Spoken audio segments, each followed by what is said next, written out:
नमस्कार दोस्तों। भारत जब चुपचाप अपनी नई सैन्य रणनीति को आकार दे रहा था, तब किसी को अंदाजा तक नहीं था कि एशिया में एक ऐसा बदलाव होने जा रहा है जो वैश्विक ताकतों की नींदें उड़ा देगा।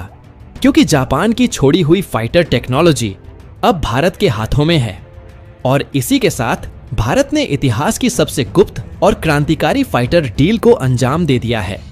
जो न केवल भारत को छठी पीढ़ी के स्टेल्थ फाइटर जेट्स की अग्रिम पंक्ति में खड़ा कर देगी, बल्कि चीन और अमेरिका जैसे देशों के लिए एक चेतावनी बन जाएगी कि अब भारत तकनीक के किसी भी मोर्चे पर पीछे नहीं है। और इस बार की कहानी है जापान के अधूरे सपने और भारत की रणनीतिक चतुराई की, जिसमें जापान द्वारा वर्षों पहले शुरू किया गया I-3 फाइटर प्रोजेक्ट, जो बेहद गुप्त और उन्नत तकनीकों से लैस था, वो अंततः रद्द हो गया।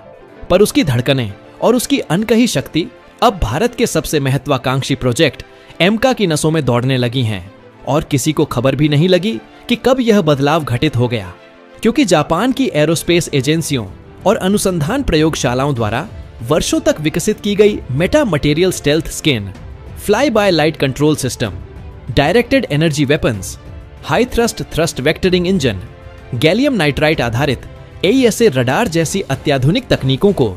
जब भारत की डिफेंस रिसर्च ऑर्गेनाइजेशन ने अपने स्वदेशी एमका प्रोग्राम में समाहित करना शुरू किया,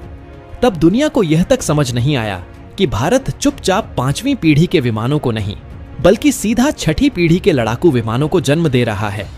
और जब भारत ने फरवरी 2025 में जापान के GCAP साझेदारी निमंत्रण को लेकर अपने द्विपक्षीय रक्षा तकनीकी सहयोग को मजबूत किया, तब यह साफ हो गया कि एशिया में अब एक साइलेंट सैन्य धुरी बन चुकी है, जो न तो अमेरिका की परिधि में है और न ही रूस के प्रभाव में, बल्कि यह भारत और जापान का वह रणनीतिक गठबंधन है। अगर आपको यह वीडियो पसंद आ रही हो तो वीडियो को लाइक करें और साथ ही साथ चैनल को सब्सक्राइब करें, क्योंकि ये आपके लिए महज 1 सेकंड का काम है, लेकिन इससे हमारी काफी बड़ी मदद होती है। तो चलिए वीडियो में आगे बढ़ते हैं, जो आने वाले समय में चीन की समूची सैन्य रणनीति को ध्वस्त कर सकता है। क्योंकि एमका अब वह विमान नहीं रहेगा जिसे केवल स्टेल्थ या सुपरसोनिक क्षमताओं के आधार पर आंका जाए, बल्कि यह अब एक ऐसा फाइटर बनने की ओर अग्रसर है जिसकी त्वचा अदृश्य, आंखें गरुड़ जैसी, हथियार प्रकाश की गति से तेज, नियंत्रण सिस्टम जैमिंग से मुक्त और हृदय यानी इंजन आत्मनिर्भर और उच्च प्रदर्शन वाला होगा। और यह सब कुछ अब काल्पनिक नहीं रह गया, क्योंकि जापान की XF91 इंजन टेक्नोलॉजी को जब भारत के GTR और सैफरन जैसी साझेदार संस्थाओं के साथ मिलाकर विकसित किया जाएगा, तब भारत पहली बार अपने लड़ाकू विमान को बिना किसी विदेशी इंजन पर निर्भर हुए आकाश में भेज सकेगा। और यही वो क्षण होगा जब दुनिया देखेगी कि भारत ने केवल एक डील नहीं, बल्कि भविष्य की हवाई लड़ाइयों में विजेता बनने की रणनीति बना ली है। और यही वह कारण है कि चीन के सामरिक योजनाकार अब बेचैन हैं, क्योंकि जिस भारत को वे तकनीकी रूप से पिछड़ा समझते थे, वह अब जापान की अगली पीढ़ी की छोड़ी हुई विरासत को हथियार बनाकर उन्हें उनकी ही तकनीकी भाषा में जवाब देने की तैयारी कर चुका है। और इस पूरे घटनाक्रम में सबसे रोचक बात यह है कि भारत ने इस पूरी प्रक्रिया को इतने गुप्त ढंग से अंजाम दिया है कि ना तो कोई अंतरराष्ट्रीय मीडिया इसका अंदाजा लगा पाई और न ही किसी खुफिया एजेंसी को भनक लगी, क्योंकि भारत के वैज्ञानिकों, रक्षा विश्लेषकों और नीति निर्माताओं ने एक साइलेंट वॉरफेयर के तहत इस अधिग्रहण को योजनाबद्ध ढंग से अपने लक्ष्य तक पहुंचाया है, जिसमें जापान के वर्षों की रिसर्च और अरबों की लागत से तैयार प्रोटोटाइप तकनीकों को भारत ने बिना किसी प्रचार के अपने स्वदेशी प्लेटफॉर्म में इस तरह समाहित किया है कि अब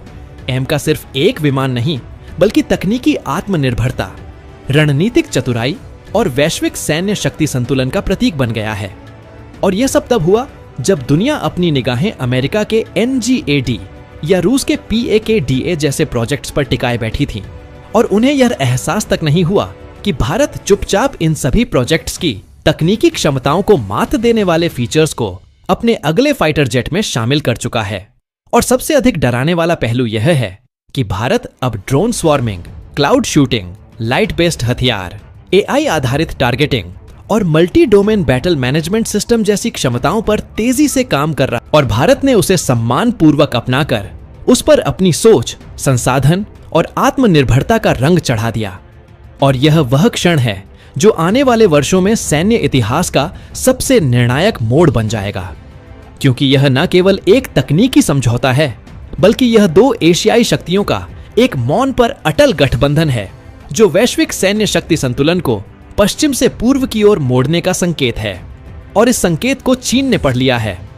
तभी वह बार बार दक्षिण चीन सागर में अपने जहाज भेजकर भारत के बढ़ते प्रभाव की परछाई को समझने की कोशिश कर रहा है। लेकिन उसे नहीं पता कि अब जो बदलाव हुआ है वह केवल सागर की सीमाओं में नहीं रुकेगा, बल्कि अंतरिक्ष, साइबर और हाइपरस्पेक्ट्रल युद्ध तक फैलेगा। और भारत ने जापान की छोड़ी हुई इस विज्ञान धरोहर को केवल अपने लिए नहीं, बल्कि पूरे एशिया की सुरक्षा कवच के रूप में स्वीकार किया है। और यह संकेत अमेरिका के लिए भी असहज है, क्योंकि जापान जैसा उसका मित्र देश अब भारत की ओर रणनीतिक झुकाव दिखा रहा है। और भारत जैसे देश ने, जिसे वे केवल एक ग्राहक मानते थे, आज तकनीक का निर्माता और निर्यातक बनने की ओर बढ़ रहा है। और यह सब इस कारण संभव हुआ क्योंकि भारत ने कभी दूसरों की तकनीकी रफ्तार से मुकाबला करने की जल्दबाजी नहीं की, बल्कि शांतिपूर्वक, शोधपूर्ण ढंग से अपने संसाधनों से ऐसी व्यवस्था बनाई जो केवल आज की जरूरत नहीं, बल्कि भविष्य की युद्ध शैली का पूर्वाभ्यास है। और जब यह सब भारत की निजी और सार्वजनिक रक्षा कंपनियों की साझा ताकत से तैयार होगा, तब भारत की आंतरिक सैन्य संरचना भी आत्मनिर्भरता के उस शिखर पर होगी जहां से उसे कोई गिरा नहीं सकेगा। और इस पूरी प्रक्रिया में जापान की रिसर्च, भारत की रणनीति और एशिया की भविष्य की लड़ाइयों का नक्शा एक साथ तैयार हो रहा है, जो इस बार गोलियों से नहीं, बल्कि अदृश्य किरणों, बुद्धिमत्ता से लैस मशीनों और प्रकाश की गति से आगे चलती रणनीतियों से लड़ा जाएगा। और इस युद्ध में भारत वह खिलाड़ी बनेगा जो हर चाल पहले से जानता होगा। और यही कारण है कि आज भारत किसी से मुकाबला नहीं कर रहा, बल्कि वह युद्ध की दिशा को ही अपने अनुसार मोड़ रहा है। और यह बदलाव कोई जादू नहीं, बल्कि विज्ञान, रणनीति, धैर्य और मित्रता का परिणाम है। और जब अगली बार भारत का एम का विमान आकाश में गरजेगा, तो वह केवल ध्वनि नहीं होगी, बल्कि यह एक घोषणा होगी उस भविष्य की, जहां भारत केवल शक्तिशाली नहीं, बल्कि युद्ध के विज्ञान का भी अधिपति बन चुका होगा। और अगर आपको वीडियो पसंद आई हो तो वीडियो को लाइक करें और चैनल को सब्सक्राइब करें। तो मिलते हैं अगली वीडियो में, तब तक के लिए जय हिंद, वंदे मातरम।